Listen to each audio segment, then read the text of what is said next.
만나면 좋은 친구 MBC. 시청자 여러분 안녕하십니까? 한 주간의 뉴스를 더 깊이 있게 분석하는 전주 MBC 더 체크 이몽진입니다.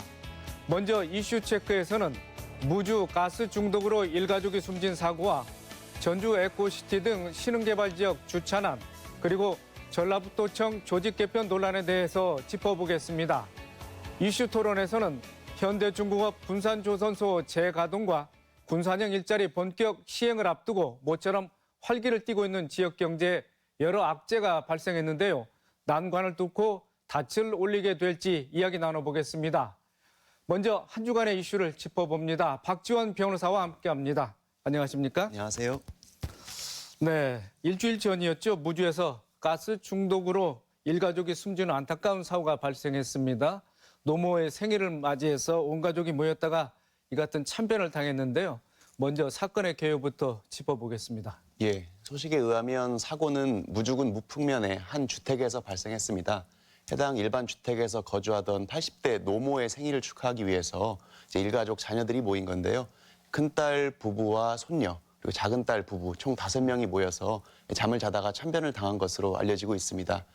총 6명의 일가족 중에 전날 사고를 당해서 사망한 사람은 5명이었고 이제 다음 날 확인을 해보니까 한 명, 큰딸의 경우에는 이상한 기척을 느꼈던지 화장실로 몸을 피신한 것으로 보이는데요. 화장실에서 의식을 잃은 채 발견이 되어가지고 현재 병원으로 이송돼서 치료 중에 있습니다. 네, 휴일에 전해진 뜻밖의 사고였는데 경찰은 이제 사고 원인을 일산화탄소 중독이라고 발표했습니다. 침묵의 살인자, 일산화탄소 중독, 치명적인 결과로 나타났는데요.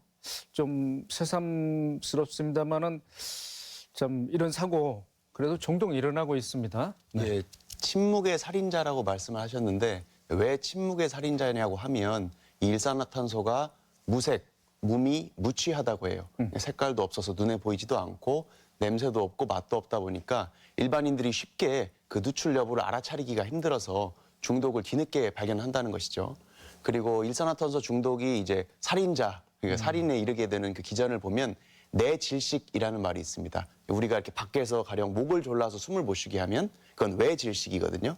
뇌질식이라는 거는 일산화탄소가 이 폐에 들어가면 혈색소랑 결합을 해서 혈액의 산소 운반을 방해하는 겁니다. 그래서 더 이상 산소가 몸 안에서 돌 수가 없는 것을 뇌질식 상태라고 하는데 이제 가벼운 정도일 경우에는 두통이나 메스꺼움 정도, 현기증 정도겠지만 심해지면 의식불명 그리고 사망에 이르기도 합니다. 네. 지난 2018년 12월이었습니다. 강원도 강릉의 한 펜션에서도 고등학생 10명이 집단으로 숙식을 하다가 그중에 3명이 죽는 그런 중독 사고가 발생했습니다. 이런 사고가 끊임없이 재발되고 있는데 또 막지 못하고 있습니다. 왜 이런 사고가 반복될까요? 일산화탄소 중독 사고는 그 양태가 굉장히 정형화돼 있습니다. 이제 보일러가 있고 이 폐가스를 밖으로 배출하는 배기구가 있고요. 그 사이를 연결하는 연통이 있거든요. 연도라고도 하고 배기통이라고도 하는데 보통 이 배기통과 보일러 사이의 접합 부위, 연결 부위가 어떤 이유에서 이제 틈이 생겨가지고 탈락되거나 제대로 결속이 안 돼 있어서 그 틈으로 폐가스가 내부로 주택 내부로 들어가는 것이거든요. 보통 우리가 보일러를 가동을 여러 번 하다 보면 진동이 심하지 않습니까? 그래서 생기기도 하고 설치상의 하자가 있기도 한데 지난번 4년 전에 강릉 펜션 사고의 경우에는 아예 시공 설치 단계부터 무자격자가 설치를 했었습니다. 그래서 시공상의 하자도 있었고 점검도 소홀하고 펜션 운영자의 관리도 부실한 측면이 발견이 되어서 그때 이후로는 펜션 같은 숙박시설이나 공동주택은 경보기를 설치하도록 의무화를 했습니다. 네. 근데 이번 무주 사고의 경우에는 숙박시설이 아니라 일반 주택이었기 때문에 경보기 설치가 의무가 아니었고요. 또 가스보일러는 그나마 업체들의 정기점검 그런 규정도 있는데 기름 보일러이다 보니까 업체의 정기점검 규정도 미비해서 약간 규제의 공백, 사각지대였다라고 볼 수 있습니다. 네, 요즘같이 일교차가 큰 날씨 또 아침 기온이 매우 많이 강하고 있습니다. 그러다 보니까 서둘러서 이렇게 난방을 시작하다가 이런 가스 누출 사고 또 중독이 있을 수 있는데 어떤 점에 주의를 해야 될까요? 일단은 처음에 설치할 때는 당연히 자격증이 있는 등록 업체로부터 인증받은 제품으로 시공해서 설치를 하셔야 되고요. 설치하신 이후에 사용하기 전에는 이제 아까 말씀드린 연결부, 접합 부위의 연결 상태를 한번 점검해 보실 필요가 있습니다. 그래서 가동을 해보면 여기 비누나 세제 같은 걸로 이렇게 연결부를 발라보면 거품을 내서 거기서 누출 여부가 확인이 되거든요. 그렇게 점검하시는 방법이 있고 당연히 업체가 해주는 정기 점검 받으셔야 되고요. 그다음에 가스 누출 탐지기도 설치하시면 예방에 도움이 될 것 같습니다. 네, 알겠습니다. 다음 이슈로 넘어가 보겠습니다. 전주 에코시티를 비롯해서 특히 전주 신흥개발 지역에 주차난이 심화되고 있습니다. 전주 서부 신시가지 또 효천지구, 만성지구를 차량을 운행하다 보면은 유료 주차장이나 뭐 빌딩에 부속된 주차장이 아니면은 주차를 할 수 없는 이런 심각한 주차난을 겪고 있는데 어느 정도라고 볼 수 있습니까? 뭐 주차난은 구시가지나 신시가지 뭐 너나 할 것 없이 다 공통되는 현상입니다. 전주의 구시가지 같은 경우는 주차 수급률 이 한 30에서 70% 정도밖에 안 되는 지역도 많다고 해요. 그러니까 쉽게 말하면 10대당 한 5대 정도는 차를 댈 곳이 없다는 거죠. 신시가지의 경우에는 이제 공동 주택, 아파트 단지들이 입주를 하고 업무 시설이 많이 밀집이 되다 보니까 유동인구와 교통량이 늘어나면서 말씀하신 대로 갓길에 불법 주정차도 늘어나고 있고요. 많이들 겪어보셨겠지만 밤에 이제 퇴근해서 집에 가려고 하면 아파트 단지를 몇 바퀴 빙빙 돌아야 된다거나 고개 운전을 해야 된다거나 또 아침에 이중 주차돼 있는 가로 주차된 차량을 밀어내야 한다거나 이런 풍경들 익숙하게 경험해 보셨을 겁니다. 네. 운전자나 주민 언제 어디서든지 차를 세워도 된다는 좀 안이한 이런 의식도 이런 불법 주정차 문제를 더 가중시키고 있는 것 같은데요. 이런 불법 주정차 근절되지 않는 이유 어디에 있다고 보십니까? 뭐 의식의 문제도 있겠지만 기본적으로는 이제 법령이 주차장 설치 기준이 현실을 따라가지 못하고 있습니다. 이게 우리 전주뿐만이 아니고 전라북도뿐만이 아니고 전국에 공통된 현상이거든요. 그러니까 과거에 주차장 설치 기준이 만들어졌을 때는 1990년대였는데 그 당시는 우리나라 자동차 등록 대수가 한 500만 대밖에 안 됐어요. 근데 지금 2,500만 대거든요. 자동차가 5배가 늘었는데 설치 기준은 25년 동안 변하지 않았습니다. 그러다 보니까 현재는 세대당 차량 보유 대수가 2대가 넘는데 옛날 기준에 따르면 세대당 1대를 조금 넘는 정도에 불과해서 기본적으로는 뭐 집을 만들어 파는 사람들은 법에 따른 최소한의 기준만 맞추어서 최소한의 주차장만 갖추어서 팔려고 할 거 아니겠습니까? 그러다 보니까는 근본적으로는 저는 이제 설치 기준, 법령이 현실을 따라가지 못했다 이렇게 봅니다. 네, 1980년대하고 비교하기는 좀 무리는 있는 것 같습니다만은 여하튼 공영주차장 확보하는 문제가 좀 관건이 되겠는데요. 어떻게 보십니까? 1980년대 말씀하셨는데 그 당시는 아예 주차 관련 법규가 미비했어요. 그래서 그 당시에 지어졌던 집들의 경우에는 주차장이 없는 경우가 부족한 경우가 많아서 문제가 되고 90년대 이후에는 말씀드렸듯이 규정이 생겼는데 그때 규정이 지금까지 와 있습니다. 뭐 여러 건축물마다 다 내용은 다르지만 대략적으로 아파트 기준으로 봤을 때는 한 25평에 한 대 정도를 마련하도록 돼 있거든요. 근데 요즘은 한 세대당 2대 이상, 뭐 3대, 4대까지 보유한 가구가 많기 때문에 현재 법률 자체도 있더라도 현실적으로는 조금 문제가 있는 상황이고요. 그다음에 공영주차장 말씀하셨는데 이제 물론 근본적으로는 법 개정이 되어야 한다는 게 맞고 일시적으로나마 공영주차장을 확보를 하면 좀 숨통이 트일 수가 있습니다. 근데 조금 늦은 감이 있어요. 왜냐하면은 신시가지를 개발할 때 처음에 택지 개발하고 계획 조성하는 단계에서부터 공영주차장을 널찍이 확보를 해서 강력하게 주차장을 시행을 해야 되는데 뒤늦게 와서 주차 민원 생기니까 이제 와서 공영주차장 짓겠다 하면 이미 땅값은 올려버렸거든요. 그러면은 그 부지 매입해서 공영주차장 신설하려면 예산이 많이 들고 그래서 시행하기 어려운 점들이 드러나고 있습니다. 향후 또 도시개발을 예정하고 있는 구역에 대해서는 이런 주차난을 겪지 않을 수 있도록 자치단체에 우리가 어떤 요구를 할 수 있겠습니까? 아까 말씀드렸듯이 뭐 법령 외에도 자치단체가 조례로서도 주차장 설치 기준을 강화할 수가 있습니다. 그리고 택지 조성하는 단계, 개발 단계, 계획 단계부터 공영주차장 확보 많이 하도록 땅만 많이 팔아먹지 말고 주차장도 많이 확보해달라 요구할 수가 있고요. 그다음에 이제 주차난이 심각한 곳이 가장 심한 곳이 서울 아니겠습니까? 서울 사례를 보면 한 2가지 정도 아이디어가 있을 수 있는데 기본적인 키워드는 공유예요. 그러니까 개방주차장제라고 해서 이제 아침에 출근하고 나면 주택들의 주차 공간이 많이 빕니다. 이것을 일반 시민들에게 개방을 할 수 있도록 하고 지자체가 그런 개방을 지원하는 것이죠. 그런 공유형 개방 주차장 제도가 있고 또 서울 가보시면 거주자 우선 주차제라는 게 있어요. 이렇게 주택의 이면도로 통행량이 부족한 도로 같은 데 보시면 주차 라인 설치하고 이곳은 거주자 우선 주차구역입니다. 써 있거든요. 그러니까 거기 거주민들이나 근무자들이 지자체에 신청을 해서 일정한 요금을 내고 거기에 우선 주차할 수 있도록 배정을 받는 겁니다. 그렇게 하면 일부 주차난 혼란이 조금 해소될 수도 있을 것 같습니다. 네, 실수요자 중심의 주차 정책을 좀 폈으면 하는 그런 바람이겠군요. 네. 마지막 이슈입니다. 전라북도가 민선 8기 들어 처음으로 마련한 조직 개편안이 도의회를 통과했습니다. 주요 내용 좀 알아볼까요? 예, 바뀐 내용이 워낙 많은데요. 네. 도청 공무원들 관심사보다 이제 도민들이 관심 가지실 만한 키워드는 주된 핵심 키워드는 이제 경제의 방점이 찍혔다 이렇게 기억하시면 될 것 같아요. 도지사 직속으로 기업 유치 지원실을 만들었습니다. 그래서 그동안에 분산되어 있었던 기업 투자 유치 기능을 일원화했고요. 그다음에 그동안의 정무부지사라는 명칭도 경제부지사로 바꾸고 일부 부서를 그쪽으로 이관해가지고 경제 분야에 조금 더 힘쓸 수 있도록 했고요. 그다음에 교육협력추진단도 신설을 해서 대학, 도청, 교육청이 상생 협력을 해서 교육 관련된 내용도 추진할 수 있도록 마련했고 여러 가지 부서가 신설되고 이름도 많이 바뀌었는데 일일이 다 말씀드릴 수는 없을 것 같습니다. 네. 개편안이 도의회를 통과하기까지 우여곡절이 있었습니다. 집행부와 또 의회 간의 소통이 부족했다. 또 상임위원 간에서도 갈등이 적지 않았다고 전해지는데 어떤 내용입니까? 이렇게 부서가 신설이 되면 도의회 입장에서는 그 집행부의 관할을 우리 소관 상임위로 해달라라는 요구가 있겠죠. 그러니까 신설된 부서에 대해서는 각자 자기의 권한이다라고 다툼의 여지가 생기는 것이고요. 또 말씀드렸듯이 조직 개편안에 이번에 기업과 교육의 방점이 찍히다 보니까 아무래도 특정 소관 상임위로 업무가 쏠리고 집중되는 현상이 발생을 했습니다. 그래서 약간 소외되었다고 할까요? 비인기 상임위 같은 경우에는 특정 행정부처를 소관으로 가져오는 과정에서 뜻대로 되지 않으니까 위원들 전원이 사임계를 제출하기도 하고 상임위 일정을 보이콧하는 등의 여러 내용이 있기도 했습니다.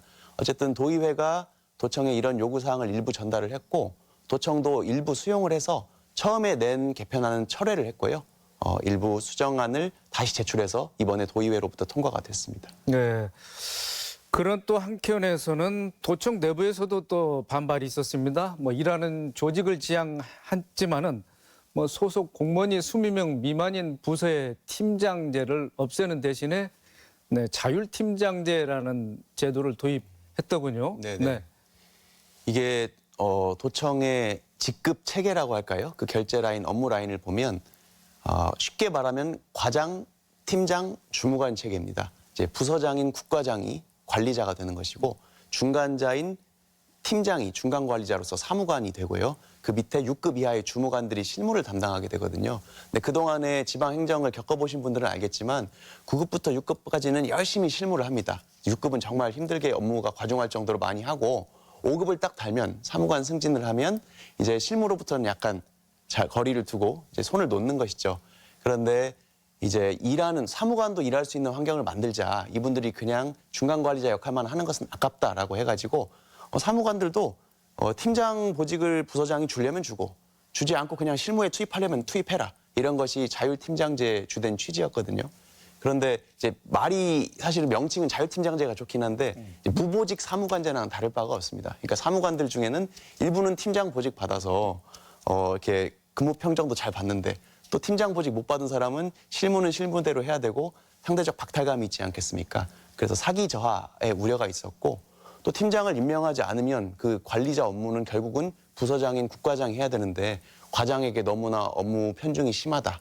또 업무 분량이 너무 많고 그다음에 권한도 너무 집중됐다. 이런 우려들이 있어서 결국은 도청도 처음에는 광범위하게 자율팀장제를 시행하기로 했다가 범위를 축소해서 시범적으로만 운영하기로 했습니다. 네. 김건영 지사 지난 지방선거 때 대기업 5곳 및 계열사를 유치하겠다고 공언을 했지 않겠습니까? 이번 조직 개편도 경제 방점을 찍힌 것으로 이렇게 볼 수 있고요. 이러한 조직 개편이 성과를 보여서 민선 8기의 동력을 정상화해야 되는데 자 주변에서는 어떠한 시각으로 보고 있습니까? 말씀하신 대로 김관영 도지사는 예비 후보 시절부터 대기업 계열사 5곳 이상 산단에 유치하겠다. 그래서 일자리 창출하고 지역경제 활성화하겠다. 이것을 정말 사활을 건 공약으로 내세웠고 실제 당선 이후의 행보도 그러해 보입니다. 국가 사업을 유치하고 대기업과 투자 협약을 체결하고 이런 것들을 주된 성과로 홍보하고 있거든요. 그래서 이번 조직 개편도 그 일환으로 보이는데 다만 이제 초기 단계니까 투자 협약을 많이 체결을 할 거예요. 근데 이 MOU 업무 협약이라는 거는 법적 구속력은 없는 것이거든요. 이번에 완주군의 그 쿠팡 투자 철회 사례를 보더라도 알 수 있듯이 MOU를 많이 체결해서 홍보는 해놓고 실제로 투자로 유치로 연결이 되는지를 봐야 됩니다. 그동안에 보면 MOU 체결했다가 실제 투자 유치까지 되지 않은 사례가 절반 이상이었어요. 그래서 물론 투자 협약 체결하는 것도 힘든 일이고 어려운 일이고 중요한 일이지만 그 이후에 얼마나 실제 투자 유치로 연결되는지를 우리가 관심 있게 살펴봐야 할 것 같습니다. 네, 알겠습니다. 박지원 변호사님 이번 주도 수고하셨습니다. 네, 감사합니다.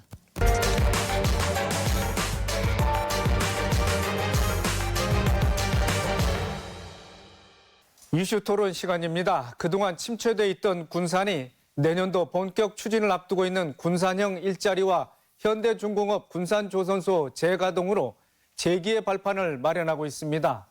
그런데 사업과 관련해 여러 변수와 걸림돌이 생겨 우려의 목소리가 나오고 있는데요.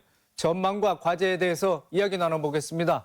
토론에 참여할 세 분 모셨습니다. 장민석 군산대 산학협력단장, 강문식 민주노총 정부본부 정책국장, 최영철 대한상공회의소 전북인력개발원 교수입니다. 세 분 안녕하십니까? 네, 안녕하세요. 네. 2017년 7월 현대중공업 군산조선소 가동이 중단되고 2018년 5월이었죠. 한국GM 군산 공장이 폐쇄되면서 군산뿐만 아니라 전북 지역 경제가 휘청이지 않았습니까? 그때부터 지금까지도 경제적 어려움이 계속되고 있는데요. 강문식 국장님, 그간의 상황을 정리하는 겸해서 좀 말씀을 보태주시죠. 좀 자동차 산업을 중심으로 말씀을 드리겠습니다.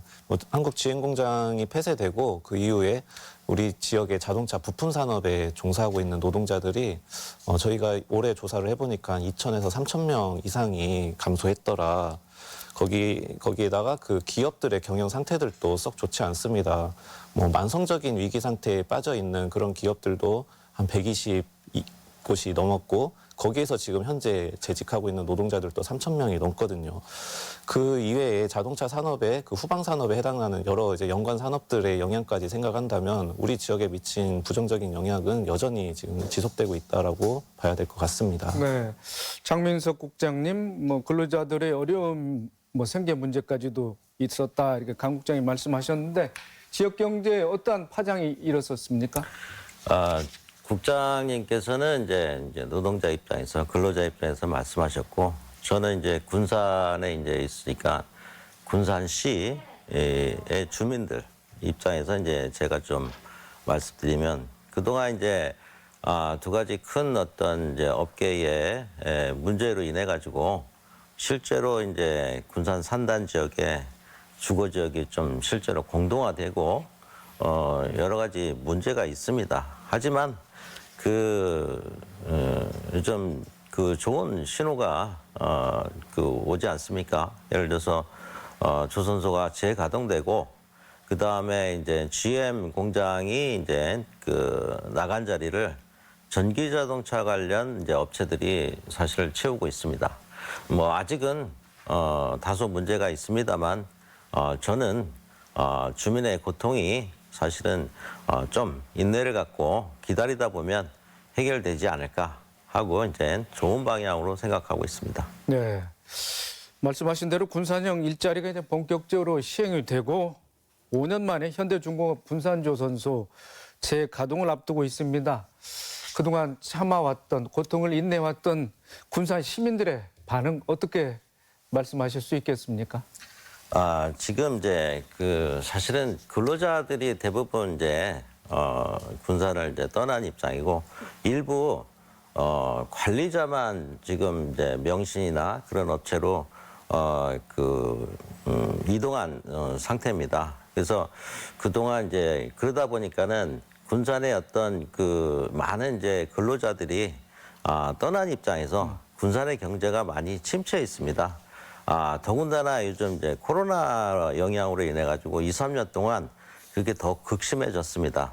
하지만 앞으로는 이제 군산 시민들이 재가동, 군산 조선소 재가동의 어떤 희망, 그 다음에 이제 전기 자동차 관련 업체들의 어떤 그 꿈틀거림, 그런 걸로 인해서 희망 반, 기대 반, 약간 아직은 불안 반, 이런 이제 생각을 가지고 지금 지켜보고 있는 상황입니다. 네. 곧 개선될 거라고 저는 생각합니다. 네. 예. 최영철 교수님, 당초 내년 초 예정되었던 군산조선소 선박블록 생산이 뭐 이미 이달 중에 뭐 시작되지 않겠습니까? 뭐 연간 뭐 많게는 10만 톤의 선박블록을 생산하는 걸로 이렇게 예정돼 있는데 기대 효과 또 현재 상황 어떤지 좀 말씀을 해주시죠.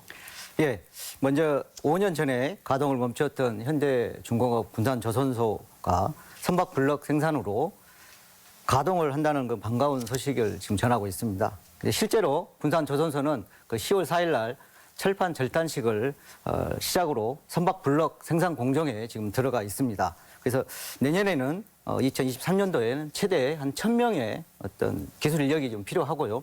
그다음에 지역 내 생산 유발 효과가 한 2천억, 그다음에 인구 유입이 한 3,600명 정도로 효과가 기대되고요. 그다음 전라북도 어떤 조선 산업 기반 강화에 크게 도움이 될 걸로 예상됩니다. 네. 뭐 학수고대했다고 그렇게 표현을 할까요? 그런 재가동인데 사실 전체 공정의 일부인 선박블록만 뭐 시행되는 그런 조건 아니겠습니까? 따라서 이제 반쪽짜리 재가동이다라는 이런 좀 비판적인 시각도 있습니다. 그런데 이런 방식이 기업 측이나 또 우리 뭐 군산이나 전라북도 봐서도 이런 시스템이나 이런 방식이 계속 유지될 수 있는지 최 교수님 어떻게 보고 계십니까? 예, 그 조선 산업은 그 비중이 자재비가 한 30%, 한 인건비가 한 50% 정도 차지하는 대형 설비하고 장비가 그 기반으로 높은 투자 비용이 요구되는 산업입니다. 그리고 대부분 작업이 용접을 이제 기반으로 하기 때문에 인력에 대한 어떤 비중이 다른 산업에 비해서 매우 높은 어떤 특성이 있습니다. 따라서 조선 산업 활성화를 위해서는 관련 업체와 어떤 근로자의 어떤 확보 차원이 가장 큰 문제인데 아마 점차적으로 어떤 블록 제작에서 향후 고부가 가치인 LNG, LPG 어떤 선박 건조로 확대해 나갈 것 같으며 지속 가능한 어떤 건 중소형 아니면 특수 목적선을 건조하여 어떤 지역 조선 산업의 경쟁력을 어떤 강화해 나가야 될 어떤 필요성이 있다고 봅니다. 네, 2017년도에 군산 조선소가 가동 중단 전에는 그러면 그 선박 건조가 어떤 수준까지 이르렀었습니까? 그때는 그 완성 어떤 건조로 지금 해가지고 어떤 그 대형 선박 수조한테 납품이 되는 상태였죠. 네. 그 얼마 전이었죠. 김관영 지사도 현대중공업을 방문해서 뭐 그쪽 회장단과 면담을 하고 뭐 특수 목적선 뭐 건조를 뭐 건의하기도 했다고 그런 뭐 소식이 전해졌고요.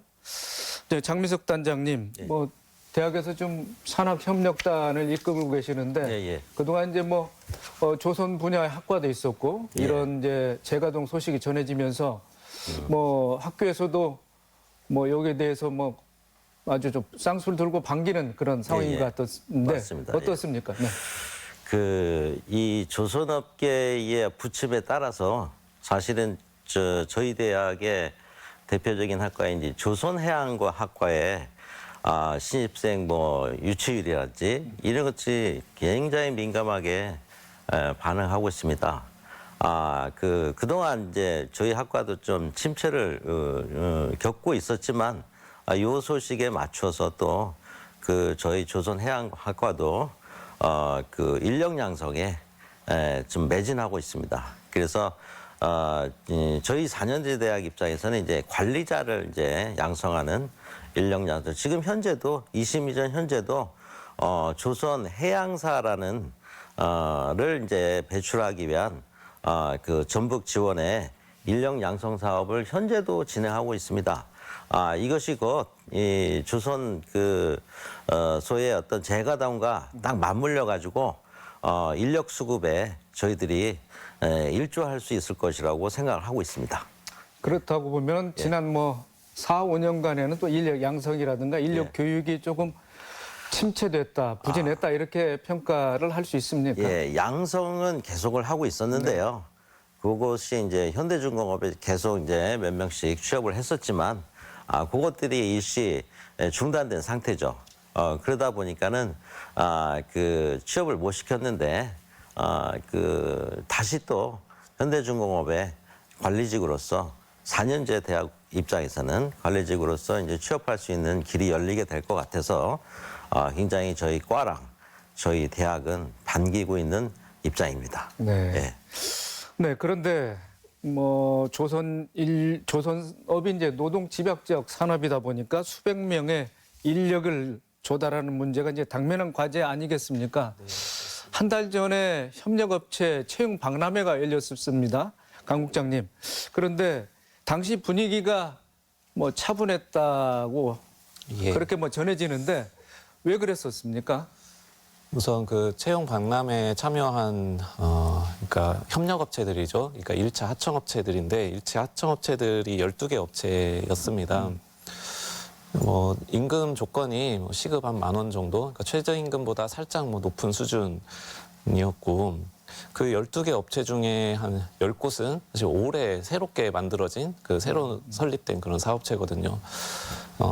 이 구직하는 사람들 입장에서 뭔가 그래도 좀 더 안정적이고 그다음에 좀 덜 위험하고 뭔가 보람 있는 일을 하고 싶을 텐데 사실 조선 산업 자체가 여전히 좀 여러 가지 위험 요소들이 그 작업 현장 안에 존재하는 것이 현실이고 그 대우조선 파업 과정에서도 드러났지만 그에 반해서 처우는 상당히 열악한 거죠. 그게 이제 지금 군산조선소에도 그대로 적용이 되고 있는 문제가 있고 결국에 이 숙련 기술이 필요한 건데 이 숙련 노동자들 입장에서는 이 지금 현재 이제 군산조선소가 블록을 생산하는 그런 공장인 거죠. 아직 완전한 배를 생산하는 곳이 아니고 앞으로 전망이 어떻게 될지 모르는 상황에서 쉽사리 이곳으로 취업을 결정하지 못하는 그런 요인도 상당히 작동하고 있다. 그렇게 보고 있습니다. 네, 최영철 교수님, 그런 숙련공 얘기가 나왔는데 그럼 군산 지역에는 뭐 그런 숙련된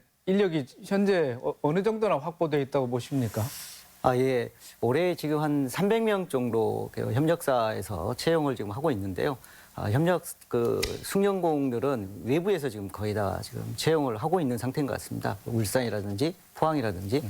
그래서 현재 숙련공보다는 실질적으로 또 신규 어떤 채용자들도 많이 지금 필요로 하는 상태인 것 같고요. 그래서 어떻게 보면 전라북도하고 군산시에서는 신규 인력 양성에 대해서 좀 더 적극적인 어떤 대응을 좀 할 필요가 있다고 좀 생각을 합니다. 네, 전북인력개발원에서는 조선소 재가동에 맞춰서 투입할 수 있는 인력 교육을 담당하고 있는데 뭐 올해 필요한 인력이 300명 정도라고 하셨습니다. 교육 그 과정은 어떻게 지금 진행되고 있습니까? 예. 전북인력개발원은 현재 그 전라북도에서 용접 어떤 훈련 인프라를 가장 잘 갖춰져 있는 곳이고요. 그래서 지난 7월에 11개 협력사 대표님들하고 업무 협약식을 해서 인력 양성을 그렇게 지원을 해주는 그 협약식을 좀 했습니다. 그래서 과정은 현재 3개월 과정으로 현장 맞춤형 교육을 좀 하고 있고요. 그래서 7월부터 4개 반에서 한 60명 정도가 교육 훈련을 받고 있습니다. 네, 그렇다면 현장에서 필요한 인력들이 바로 작업 현장에 투입이 돼서 뭐 생산 활동을 하고 있습니까? 어떻습니까? 아직은 지금 교육 중이고요. 올 이제 11월부터 순차적으로 1차, 2차, 3차 과정의 어떤 교육 훈련생들이 지금 협력사로 지금 취업을 할 예정입니다. 그래서 현재 4개 반 그 클래스가 지금 돌아가고 있는데요. 거기서 실제 협력사 대표님들이 직접 저희 개발원에 와가지고 심층 면접을 해가지고 되도록이면 모두 다 어떤 기본 소양하고 어떤 기본적인 어떤 용접에 대한 어떤 실무 교육을 마친 사람들은 채용을 해가지고 채용 맞춤형으로 지금 채용을 할 예정입니다. 네, 교육이 이번 한 차례로 끝나는 게 아니라 계속 뭐 조선 인력이 필요로 할 텐데, 뭐 향후 교육 계획 뭐 장기적으로 어떻게 수립이 돼 있습니까? 예, 내년도에도 지금 현재 전라북도하고 군산시에서는 한 600명에서 한 많게는 900명 정도의 어떤 현장 생산 인력이 좀 필요하다라고 이렇게 좀 설문이 조사가 좀 나와 있는 상태입니다. 그래서 전북 인력개발원에서는 현재 한 200명 정도의 어떤 생산 현장 인력을 양성을 좀 할 계획을 좀 가지고 있습니다. 그래서 지금 현재 군산시하고 전라북도하고 협의 중에 있습니다. 네, 인력 양성이 시급한데 정부는 조선 인력 양성 예산을 이번에 뭐 대폭 삭감했다고 합니다. 필요로 하는 인력은 늘어날 텐데 예산이 이렇게 줄어들게 되면은 인력난으로 인해서 재가동도 많은 영향을 미칠 것 같은데, 네, 우리 장 단장님 어떻게 보고 계십니까? 예,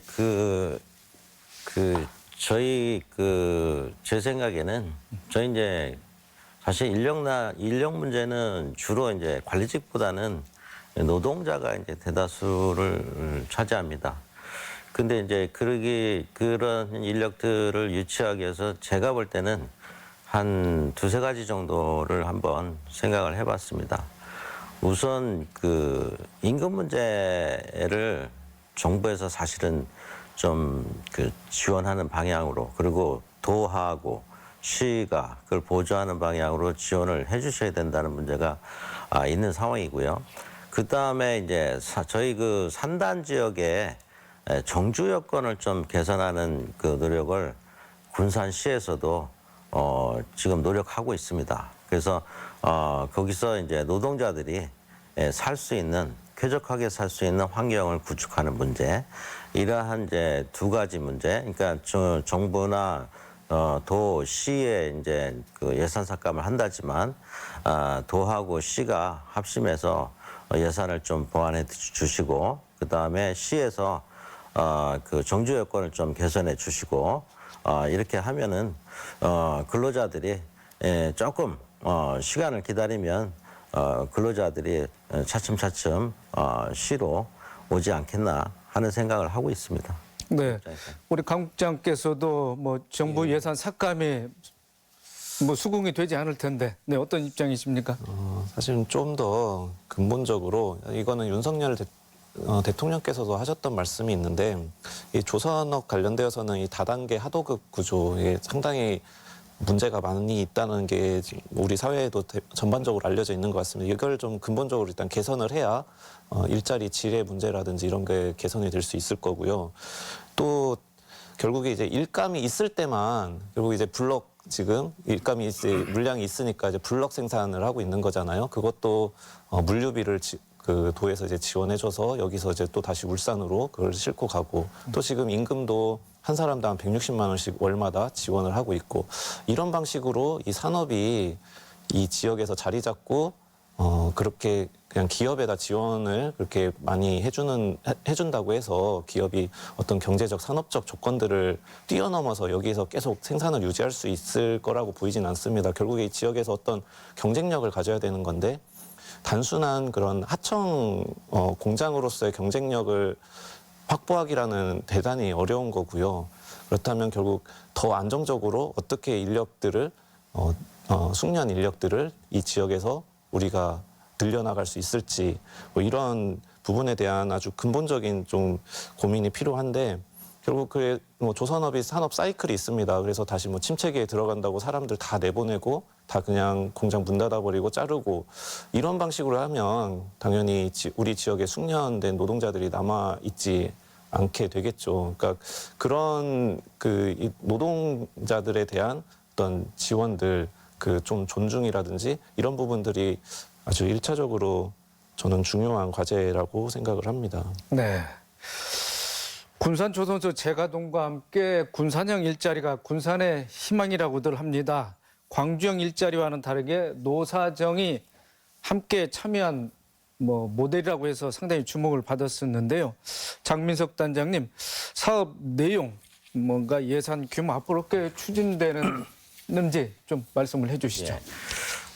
지금 이제 군산형 일자리는 다른 이제 일자리 형태랑 사실은 독특하고 그 다음에 화합형의 어떤 모델입니다. 예를 들어서 뭐 광주형 일자리, 뭐 익산형 일자리, 뭐 전주형 일자리 이런 말들을 이제 많이 하시는데 유일하게 이제 군산형 일자리의 모델은 노사민정이 같이 모든 프로세스에 참여해서 결정을 해서 회사를 운영하겠다.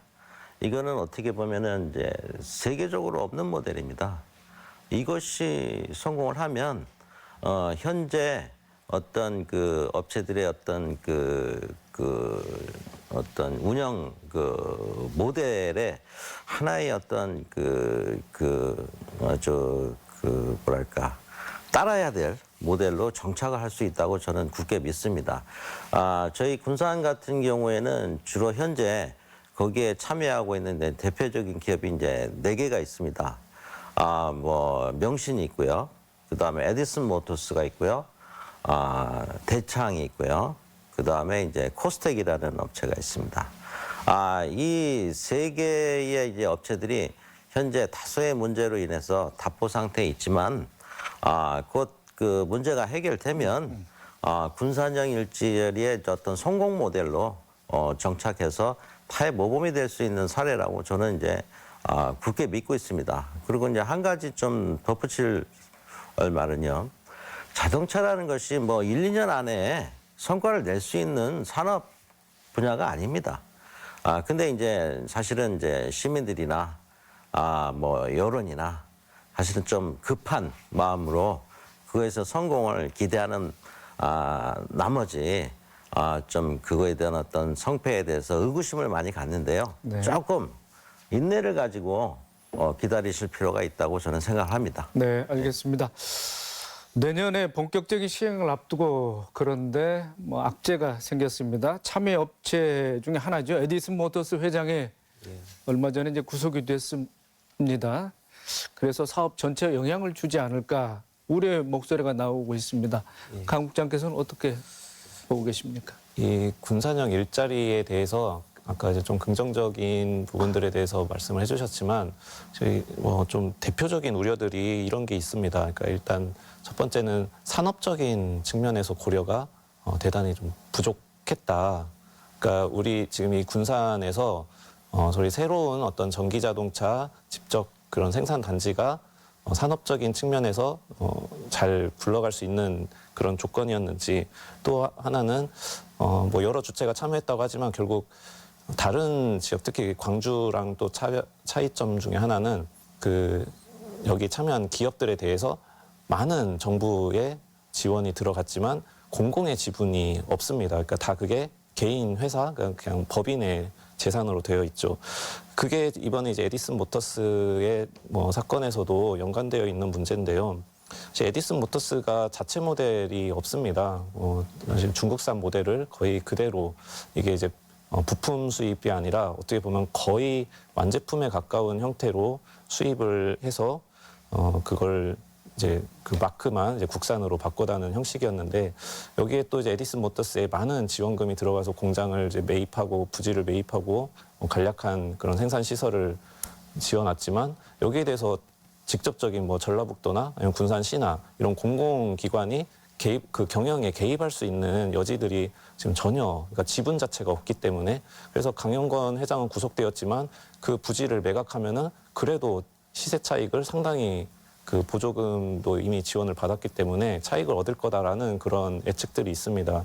이건 좀 어떤 그런 부분에서 상당히 그런 도덕적인 해이를 뭐 충분히 예상이 됐음에도 불구하고 그걸 좀 방치했다, 방조했다 이런 비판을 해야 될 것 같습니다. 네, 최 교수님, 4개 기업이 사업을 공동 시행하는데 그중에 핵심 기업이죠. 명신도 올해 초에는 이집트 국영기업과 투자 의향서를 뭐 체결했다고 그러지만은 아직까지 본 계약까지는 이르지 못했습니다.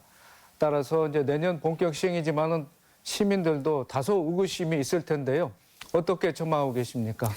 예, 그 명신에서 올해 2월 초만 해도 어떤 대규모 설비 투자하고 신규 채용을 한다라고 이렇게 발표를 했는데 2019년부터 아무튼 군산형 일자리가 준비를 해가지고 본 궤도에 오르려고 했었는데 올해 뭐 글로벌 위기라든지 아니면 뭐 여러 가지 이제 뭐 좀 어려운 경제 여건이 지금 되어 있고 해서 참여 기업들의 어떤 투자나 어떤 고용이나 이런 것들이 지금 올해 많이 지금 급감을 하고 있는 상태입니다.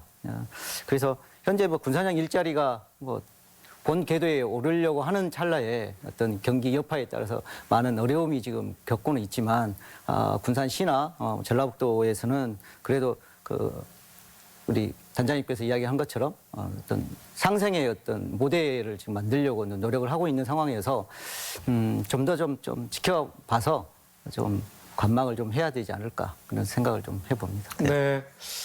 군산형 일자리가 다소 터덕거리면서 전주형 일자리 또 익산형 일자리 사업에도 뭐 영향을 미치지 않을까 이런 또 우려감이 있는 게 또 사실입니다.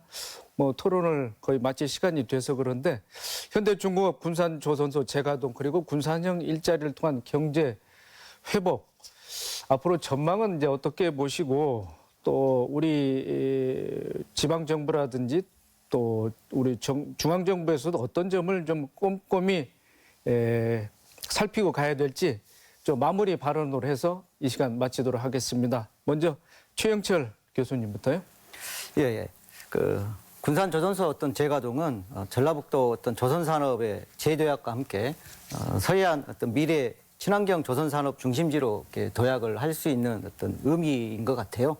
그래서 중소형 그다음에 특수 목적선 중심의 어떤 지속 가능한 어떤 조선산업 생태계 구축을 또 해야 될 필요성이 있는 것 같고요. 그다음에 신재생 에너지, 그다음에 전기차와 함께 전북이 어떤 미래 산업으로 나아갈 수 있는 어떤 자리매김을 할 수 있으면 좋겠습니다. 그러기 위해서는 경쟁력 있는 어떤 기술 인력 확보를 위해서 지속적인 어떤 예산 지원과 어떤 시스템 구축이 선제적 그다음에 또 적극적으로 그 투자를 해야 되지 않을까 그렇게 생각을 합니다. 네, 알겠습니다. 강문식 국장님. 예. 저는 좀 현실을 너무 낙관하기보다 객관적으로 볼 필요가 있다라는 말씀을 드리고 싶습니다. 뭐 이제 군산형 일자리 사업이 지금 제기되고 있는 문제들이 뭐 지금 와서 다시 이렇게 불거지는 게 아니거든요. 이미 초창기부터 상당한 우려가 있어 왔었던 것이 이제 지금 확인이 되고 있는 거고 특히 이제 명신 같은 경우도 1호차가 결국 대창의 제품을 위탁받아서 생산한, 그러니까 좀 돌려막기 하는 방식의 좀 분식의 성격이 있었죠. 이런 부분들을 좀 객관적으로 보고 여기에 너무 많은 예산들이 투입되는 것이 오히려 좀 문제가 되지 않는지를 짚어봐야 된다고 봅니다. 또 지역형 일자리라는 개념이 갖는 좀 근본적인 문제가 있습니다. 그러니까 그러니까 노동 조건을 좀 낮추면은 기업을 유치할 수 있을 거다라는 그런 어떤 좀 상당히 오래된 패러다임이 거의 작동하고 있는데 지금 아시다시피 우리 지역의 제조업 현장들 꼭 이 군산 조선소뿐만이 아니더라도 구인난에 시달리고 있거든요. 결국엔 지금 오히려 패러다임을 좀 전환해서 괜찮은 일자리를 어떻게 만들어낼 건지 여기에 초점을 맞추는 것이 오히려 더 중요하다라고 봅니다. 네, 알겠습니다. 마지막으로 류창 교수님. 새만금 지역이 1991년에 착공을 시작해서 꽤 오래된 얘기거든요. 근데 이제 그쪽에 산단도 원래부터 위치해 있고 새만금 지역의 어떤 개발도 저희가 추진해야 되고 이런 어떤 큰 비전을 가지고 그런 이제 다수의 문제가 있는 것을 희망적으로 저희가 이제 민관 산학연이 힘과 꿈을 좀 버리지 말고 서로 협력하는 원래 군산형 일자리의 어떤 모델에서 계획했던 방향으로 서로 협력해서 진행한다면 시간이 지나면 조금씩 해결되지 않을까 이런 희망적인 그 예측을 하고 있습니다. 예, 이상입니다. 네, 네, 세 분 오늘 토론 고맙습니다. 네. 군산의 위기는 그 지역만의 문제가 아니라 전라북도 지역 전체에 큰 영향을 미치는 게 사실입니다. 군산형 일자리와 군산조선소 재가동이라는 모처럼의 희망을 발견한 만큼 중단 없는 사업 추진이 이루어질 수 있도록 지혜를 모아야 할 때가 아닌가 싶습니다. 더 체크 오늘 순서 여기서 마칩니다. 시청해주신 여러분 고맙습니다.